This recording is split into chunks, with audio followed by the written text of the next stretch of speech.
Hello दोस्तों, स्वागत है आप सभी का डीएलएड क्लासेस पे। तो दोस्तों आज हम लोग पढ़ने वाले हैं DElEd second semester second part. तो चलिए पहला क्वेश्चन देखते हैं। हमारे सामने है, ये देखिए सबसे पहला क्वेश्चन।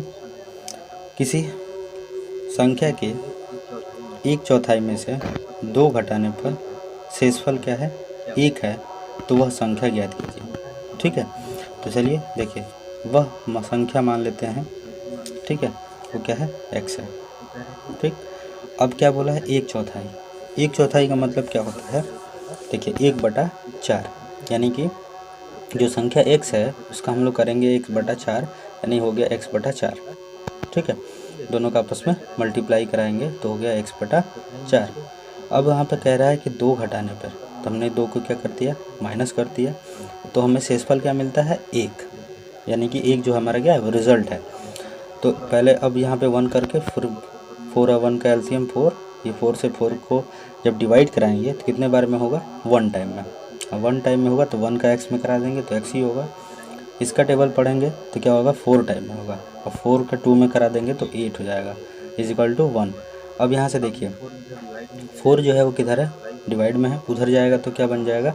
मल्टीप्लाई। तो x माइनस 8 इजिकल टू 4 बराबर 1। अब 4 वहाँ चला जाएगा मल्टीप्लाई में, तो x minus 8 is equal to 4 into 1। तो अब यहाँ से देखिए, यहाँ से माइनस है, उधर जाएगा तो क्या बनेगा? प्लस बन जाएगा। तो 4 तो ये हो जाएगा, 4 1 जा 4, अब प्लस 8 और प्लस कर देंगे तो हमारा हो जाएगा 12, यानी x की जो वैल्यू आ गई, क्या आ गई? 12। यानी x जो है उसी के 1/4 जब करेंगे तो क्या होगा? 1/4 करके 2 घटाएंगे तो आएगा। चलिए अगला क्वेश्चन है। एक कक्षा में 45 विद्यार्थी हैं, यदि छात्रों की संख्या छात्राओं की 2/3 हो तो छात्राओं की संख्या बताइए।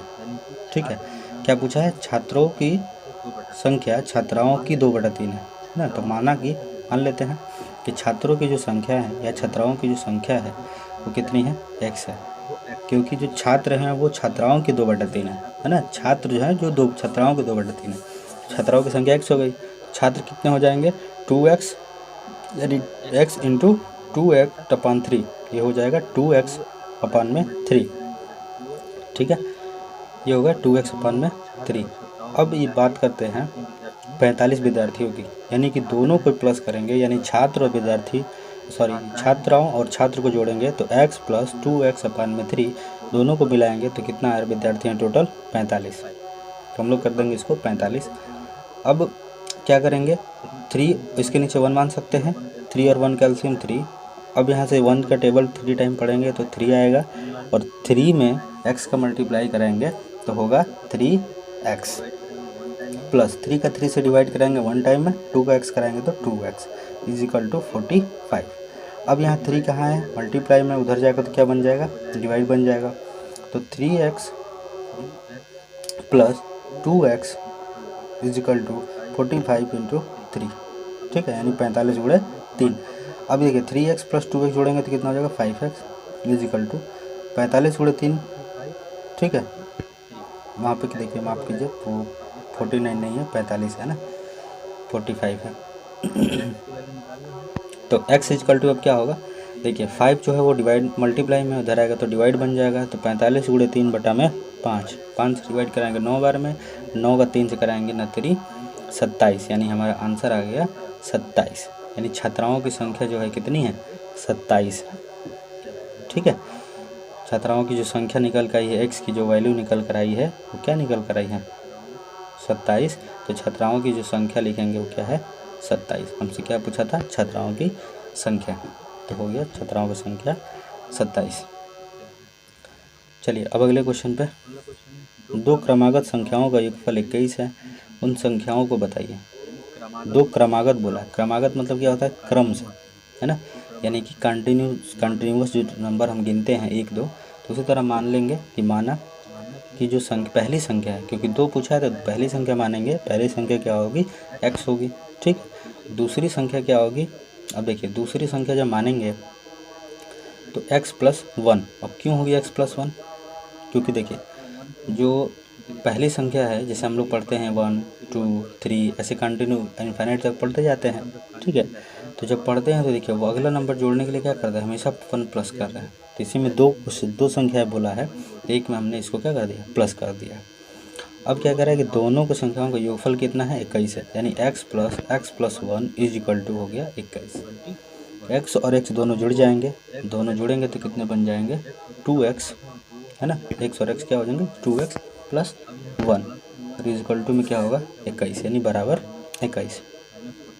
अब ये प्लस में 1 है, उधर जाकर माइनस घट गया। अब देखिए 2x इज इक्वल टू क्या बन गया, 20, और x की जो वैल्यू निकालेंगे तो हमेशा मल्टीप्लाई इधर आके बन जाता है डिवाइड, तो 20/2 करेंगे तो आंसर आ गया 10। यानी कि जो पहली संख्या हमने माना है वो x की जगह पे अब क्या है, वो 10 है, यानी पहली संख्या पता चल गई 10। और दूसरी संख्या निकालेंगे कैसे, 10, यानी x की वैल्यू 10 निकाले हैं तो 10 में हम क्या जोड़ेंगे, 1 जोड़ देंगे तो हमारा हो जाएगा 10 और 1 11, यानी कि दूसरी संख्या निकल कर आ गई 11, और दोनों को जोड़ेंगे तो कितना आएगा, 21 आएगा। चलिए अगले क्वेश्चन पे चलते हैं। दो क्रमागत विषम संख्याओं का योगफल 40 है, उन संख्याओं को ज्ञात कीजिए। अब देखिए पहले में पूछा था क्रमागत, अब पूछा इसमें विषम क्रमागत है। तो विषम संख्याएं पहले समझ लियो क्या होती हैं, वह संख्याएं जो 2 से डिवाइड नहीं होती हैं। जैसे में विषम संख्याएं क्या होती हैं, जो 2 से डिवाइड नहीं होती हैं, जैसे 1, 3, 5, 7, ऐसे ही इनफाइनाइट तक ये भी जाती हैं। ठीक है, इसको भी काउंट नहीं कर सकते हैं। तो मान लेते हैं कि माना जो पहली संख्या है, दो संख्याएं पूछा है तो पहली संख्या मान लेंगे x, ठीक है।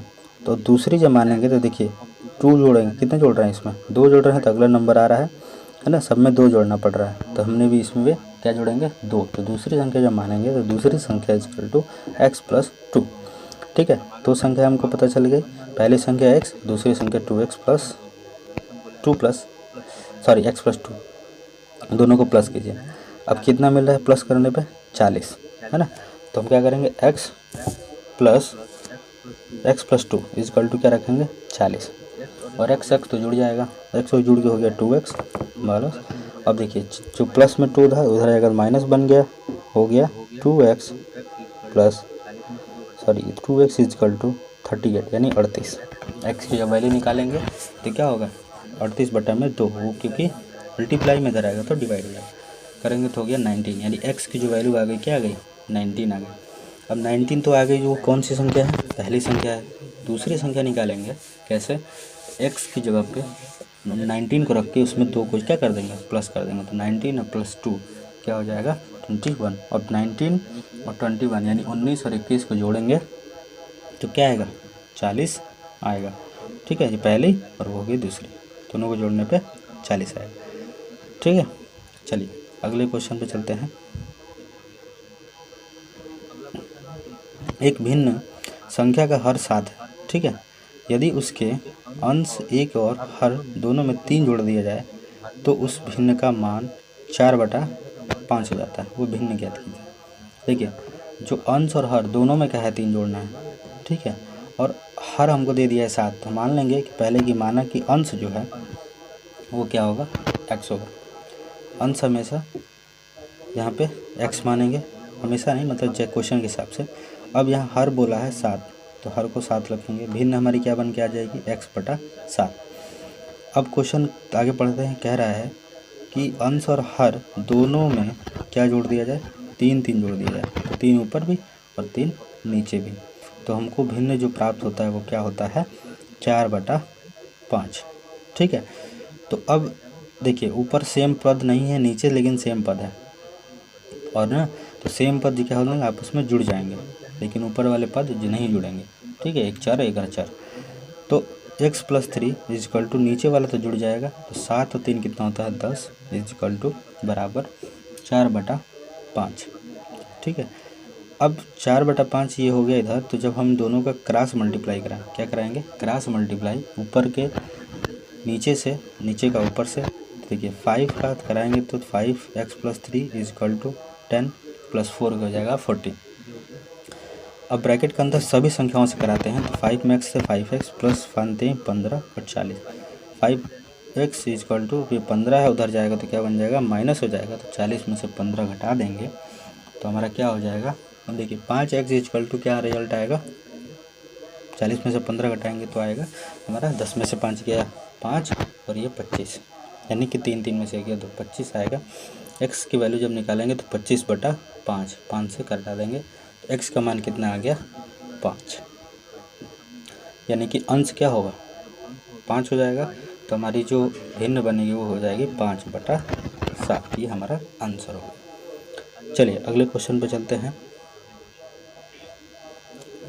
कह रहा है 5/-9 प्लस 13/9 का मान याद कीजिए। ठीक है, देखिए नीचे माइनस नहीं होता है तो हम लोग क्या करेंगे, उसको ऊपर करेंगे। तो ऊपर करने के लिए हमेशा भिन्न में -1/1 का गुणा करा देते हैं। इसलिए कराते हैं क्योंकि जो रिज़ल्ट है उस पर कोई फ़र्क नहीं पड़ेगा, क्योंकि 1 का 1 से किसी भी नंबर मल्टीप्लाई करें हमें हमेशा वही नंबर आता है। तो अब ऊपर चला गया -5 और नीचे माइनस माइनस मिलके प्लस बन गया, तो हो गया -5/9। अब -5/9 प्लस 13/9 प्लस करेंगे तो 9 और 9 क्या हो गया, एलसीएम 9 ही होगा। 9 का 9 वन टाइम में, -5 से करेंगे तो क्या होगा -5 ही होगा। प्लस 9 का 9 फिर बन जाएगा और 13 और 1 से करेंगे तो क्या होगा 13 ही होगा। प्लस क्या होगा 13, यानी बड़ी वाली भिन्न क्या हो गई, बड़ी हो गई। बड़ी वाली भिन्न जो है पॉजिटिव है और छोटी है, छोटी जो संख्या है वो क्या है नेगेटिव है। तो हमेशा बड़ी में से छोटी माइनस करेंगे। ठीक है, तो आंसर हमारा +8/9 है ना। हमेशा 2 अपोजिट साइन होंगे तो बड़े में से छोटा वाला माइनस होगा और चिन्ह हमेशा बड़े वाले का ही लगेगा, इतना याद रखना है। ठीक है, चाहे जिधर भी हो, लेकिन तब 2 अपोजिट आते हैं तो हमेशा बड़े में से छोटा ही माइनस होगा, साइन हमेशा बड़े वाले का ही लगेगा। वैसे ही इसका आंसर आ गया 8/9। ठीक है, चलिए अगले क्वेश्चन पे चलते हैं। दोस्तों यही लास्ट क्वेश्चन है। आप लोगों को उम्मीद है कि समझ में आया होगा। लाइक करिए, सब्सक्राइब करिए, फिर मिलेंगे। धन्यवाद।